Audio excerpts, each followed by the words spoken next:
But the more like blurry pixelated videos were actually shot using this. And how cute! It's a toy camera if you turn it on. Damn it.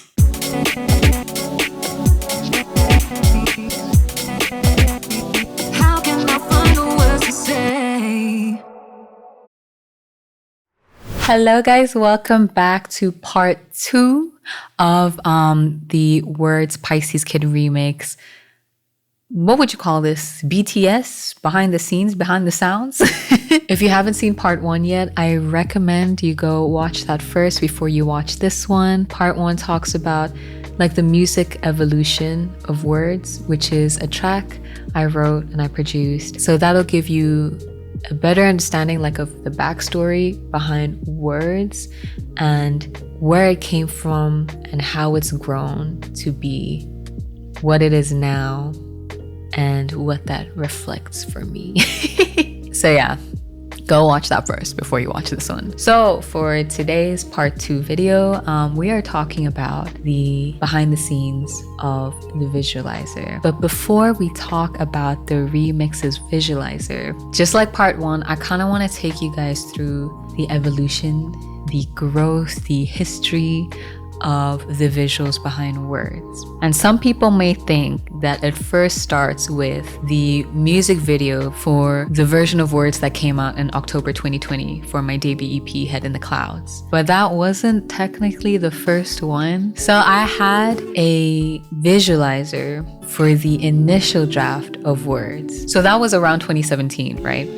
And at the time, I was in my final year of uni in Rochester, New York, and I had a Starbucks show coming up. It was called Friday Night Live with Aisyah and friends. That was such an exciting show because I invited a lot of my friends and musicians that I love performing with, and we just had this really chill acoustic type of performance. This video was a promo video. The videos I projected on the screen, those are actually videos I made of my friends who I invited to perform with me.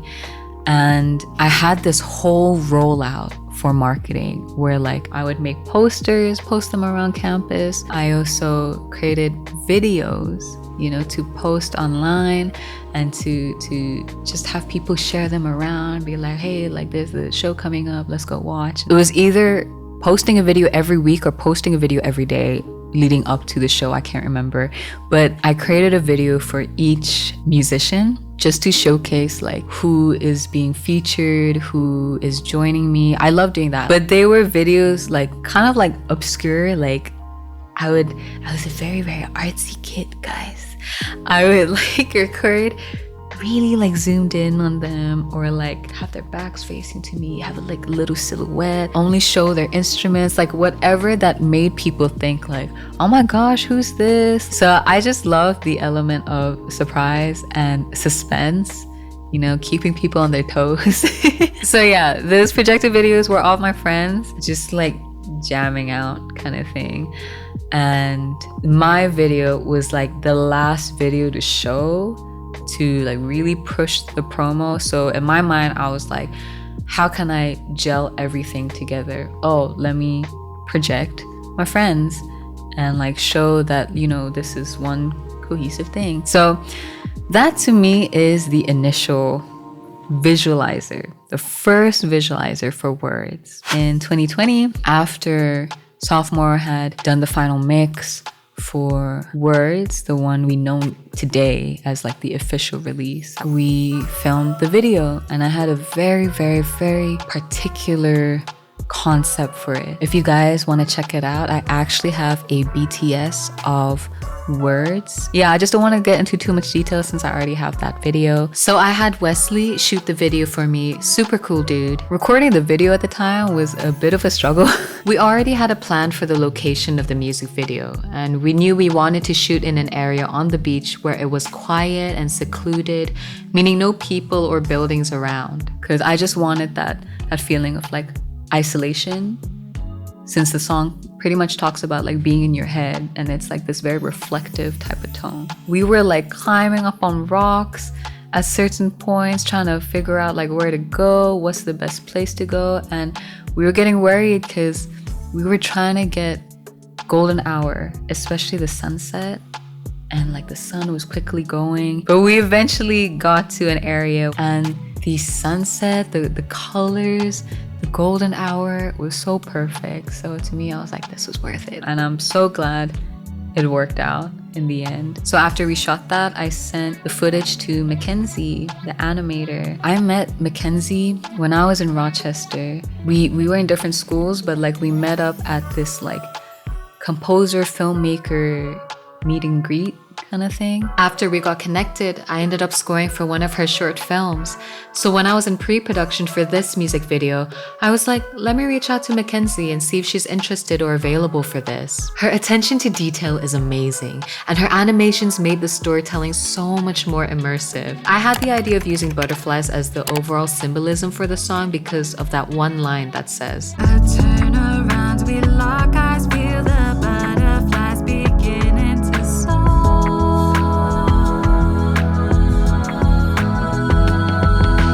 So I wanted to play with that idea of what this butterfly feeling kind of looks like manifested into a form we can see, rather than just a feeling we sense in our gut. Again, I wanted to express that this is all in my head, so I wanted it to look dreamy and kind of magical. The whole music video is actually in slow motion until we get to the end when the butterflies get sucked back into me. After that, it goes into like real-time motion just to show that we've come out of that daydream or that headspace and back into reality. One of my favorite moments in this music video is the part where I'm trapping the butterfly between my palms. And this was an idea that Mackenzie came up with. When she first suggested it to me, I thought it was genius, and I was so excited to see how she was going to animate that part, because although it looks simple and effortless, it is such an intricate process, and I just love how it came out. Another one of my favorite moments in the music video is what I call the Cinderella moment. And it's because the reference I gave Mackenzie was literally the Cinderella transformation scene. So I showed that reference to Mackenzie and I was like, could we do that same effect with the butterfly at the end of the pre-chorus, the second pre-chorus, to just like build that climax? And she was like, oh my gosh, okay, we can try. And yeah, I know that one was one of those really challenging moments, but I loved what she did with it. And I told her, I was like, man, it kind of gives off that Disney magical vibe to me. So yeah, I love her work on this music video. It's still to this date one of my favorite music videos that we've done. So the concept for the Words Remix Visualiser stems from, Pisces Kid's nostalgic soundscape. I love that it sounds like the late 90s, early 2000s type of track, And so I wanted to echo that type of concept in this visualizer. I knew I wanted it to be simple and casual, nothing too fancy kind of thing. I wanted it to portray like this home video type of style, One of the things I thought about was, what if I shot and edit this video in a way where it seems like it was shot on VHS, and just make the whole vibe of it like point and shoot on the go type of thing. A lot of the scenes though were shot with this camera that I'm using, my DSLR camera, and I just put on like a VHS filter over it, colored it and stuff. But the more blurry, pixelated type of videos, especially the ones where I'm like kind of like singing towards the camera and stuff, it was actually shot with this camera. It's a toy camera, and it was gifted to me by Pisces Kid. When I was messing around with it, I was like, I can use this for the visualizer. And like kind of bring a bit of like that old video format authenticity kind of thing. I love this. I love how like, when you kind of shake it in a way, there's like that delayed effect. That idea like came about as a mistake because I think I was like recording something as a test video, and I think I like tripped and I accidentally did that. And when I was looking over the footage, I loved how it just looked so dreamy to me, like that effect of like shaking the camera and stuff. And I was like, oh, I'm gonna try so much more of that now. So yeah, majority of it was filmed on my DSLR, but some of the shots were shot with this camera, this really cute toy camera. And then I've also incorporated a lot of film photos that I've shot. Shout out to Shutterprone for developing my photos. After having my camera since 2013 for 10 years, I found out how to use the flash, the speed light correctly, guys.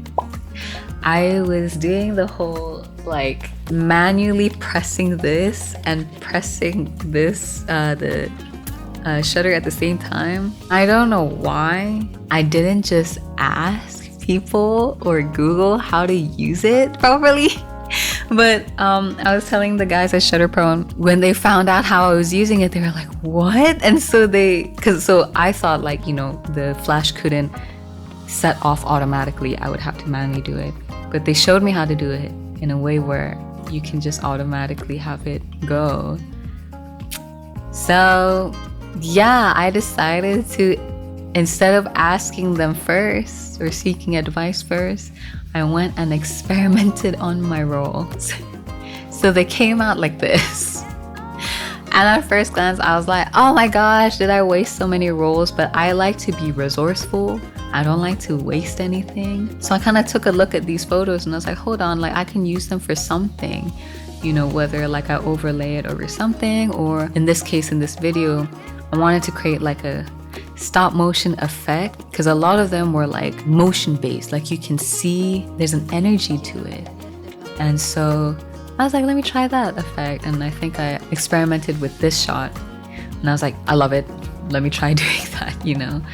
So yeah, I think this visualizer, all in all, it was just something I wanted to be fun. I wanted it to be very casual, very like point and shoot on the go, and just like not think about it too much. But I know like the overall feeling I wanted to give was just joy and fun, you know, and just like exploring, because I think I'm like that with a camera. When I see something I think is pretty, or when I see a scene that catches my attention, I'm like, oh, I wanna take a photo of that, or I want to record that.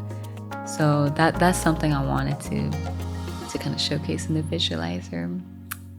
So yeah, well guys, I hope you enjoyed this 2-part video. Thank you guys so much for watching. Again, I love sharing like little tidbits and fun facts with you guys, and especially when it comes to words, because there's just been such an evolution sonically, visually so far. Will it keep growing and evolving? I don't know, but we'll see. We got a bunch of projects coming up soon, and especially if you're gonna be in Brunei between May and June, but I will keep you guys updated. Just follow me on social media, and that's where I will announce and share with you guys the details. But yeah, if you haven't yet, you can check out Words Pisces Kid Remix on platforms, and if you wanna show some extra support, it's also available to purchase on Bandcamp. Till then, I will talk to you guys soon. Mwah.